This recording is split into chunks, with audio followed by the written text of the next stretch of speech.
नमस्कार, स्वागत है आपका न्यूज 69 में। मैं हूं आपके साथ अंकिता और बढ़ते हैं इस वक्त की बड़ी खबर की ओर। बहुत ज्यादा परेशान हो गए थी रोज रोज की गाली सुनकर। हालात ऐसे बन गए कि सोच लिया था अब या तो हम नहीं या फिर ये नहीं, ज्यादा से ज्यादा क्या होगा, 20 साल की सजा काटनी होगी। पर यह हमारी जिंदगी के लिए नासूर बन गया था।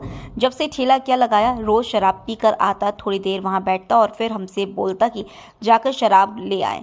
हम इसके नौकर हैं क्या? 3 दिन से प्लान बना रखा था और आखिर शनिवार की शाम को वो करना पड़ा जो नहीं चाहते थे। पहले तो हथौड़ी से उसके सिर पर मारा और फिर आग लगा दी। सोचा था देखने वाले सोचेंगे कि हम आग ताप रहे हैं, पर चिंगारी तेज हो गई और फिर फायर ब्रिगेड की सूचना दे दी तो हम फंस गए। पर हत्या करने का हमें जरा भी गम नहीं है। ये कहना है विकास उर्फ विक्की पटेल की हत्या करने वालों दोनों ही आरोपी की, जो कि एक निजी सुरक्षा एजेंसी में गार्ड का काम किया करते थे। जबलपुर के पुराने बस स्टैंड में हुई हत्या के बाद दोनों ने अपने आप को पुलिस के सामने सरेंडर कर दिया। अब जाने क्या हुआ था। घटनाक्रम करमचंद चौक निवासी विक्की पटेल पुराना बस स्टैंड के पास बीती 8 माह से पान का ठेला लगा रहा था। मृतक के खिलाफ थाना ओमती में मारपीट सहित कई अन्य आपराधिक मामले दर्ज हैं। पुलिस ने उनके खिलाफ जिला बद्दर की भी कार्रवाई करने की तैयारी कर रही थी। इसी स्थान पर एक बिल्डिंग है जिसे कि बैंक ऑफ महाराष्ट्र ने सीज कर रखा था। देखरेख के लिए बीते 1 साल से 2 चौकीदार को देखरेख के लिए एक निजी सुरक्षा एजेंसी ने नियुक्त किया है, जो कि 24 घंटे वहां पर रहते हैं।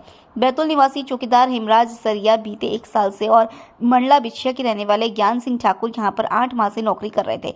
दोनों ही यहाँ पर रहते, खाना पीना करते और सुरक्षा करते। इसी बिल्डिंग के बाहर मृतक विक्की पटेल की पान का ठेला है। बीते 1 साल से रोजाना विक्की शाम को अपने ठेले में आता और फिर रात को शराब पीकर हंगामा करता। कई बार दोनों आरोपियों पर विक्की पर हाथ भी उठा दिया था, जिसकी शिकायत उन्होंने सुरक्षा एजेंसी के मैनेजर से की थी, पर उन्हें शांत रहने को कहते हुए नौकरी पर ध्यान देने कहा। बदमाश था तो डर लगता था। विक्की उर्फ विकास पटेल जबलपुर का बदमाश था। उसके खिलाफ कई आपराधिक मामले चल रहे थे। ये जानकारी पुराने बस स्टैंड के पास रहने वाले लोग भी जानते थे। यही वजह है कि उससे ज्यादा कोई बात नहीं करता था। यह जानकारी जब हेमराज और ज्ञान सिंह को लगी तो वह भी विक्की से बात करने में डरने लगे, जिसका फायदा उसने उठाना शुरू कर दिया। पूछताछ के दौरान दोनों आरोपियों ने बताया कि विक्की रात को दुकान बंद करने के बाद वहीं पर शराब पीता और जब उसकी शराब खत्म हो जाती तो फिर उन्हें दुकान में शराब खरीदने के लिए भेजता। कुछ दिन तक तो ठीक था, उसकी बात मान ली, पर बीते कुछ दिनों से उसने यह काम रोज का कर लिया था। कई बार तो ऐसा भी हुआ कि सुरक्षा एजेंसी के मैनेजर जब जांच के लिए अचानक पहुंचे तो एक सुरक्षा गार्ड मौके पर नहीं मिला, जिसके चलते दोनों का डांट खानी पड़ी। अभी मुख्यतः इनके द्वारा ये बताया गया है कि यहीं पास में जहाँ पे ये लोग गार्ड की नौकरी करते थे उसी के सामने वो टपरा लगाता था अपना, ऐसे गुटखा सिगरेट वगैरह सब चीज़ें बेचता रहता था और शराब पीने का आदी था। आए दिन शराब पी करके इनसे वाद विवाद किया करता था। उस दिनांक मतलब कल की दिनांक में भी शराब पी करके शाम को इनके बीच में आपस में झगड़ा हुआ था, वाद विवाद हुआ था और उसी झगड़े में इन आवेश में आकर इसके द्वारा रॉड से उस पर हमला किया गया। हत्या तो 8 बजे होगी, तो रात में इनका इंतजार किए इन लोग ने आग जगने की घटना को अंजाम दिया बॉडी के साथ, क्या पूरा था?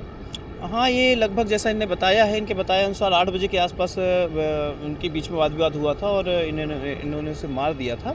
मारने के बाद ये वेट करते रहे कि थोड़ा देर शाम मतलब देर रात हो जाए, जब बाकी सभी लोग सो जाए, कोई ध्यान ना दे, और उसमें अंदर ले जा करके चुपके से उसको बॉडी को मतलब जला करके और डिस्ट्रॉय करने का। तो उस पर लगभग जब 1-1:30 बजे के आसपास इन्होंने जलाने का प्रयास किया तो उसमें कुछ लोगों ने देखा, उन्हें सूचना दी और उस सूचना पर आकर के तस्दीक की गई और कार्रवाइयाँ की गई।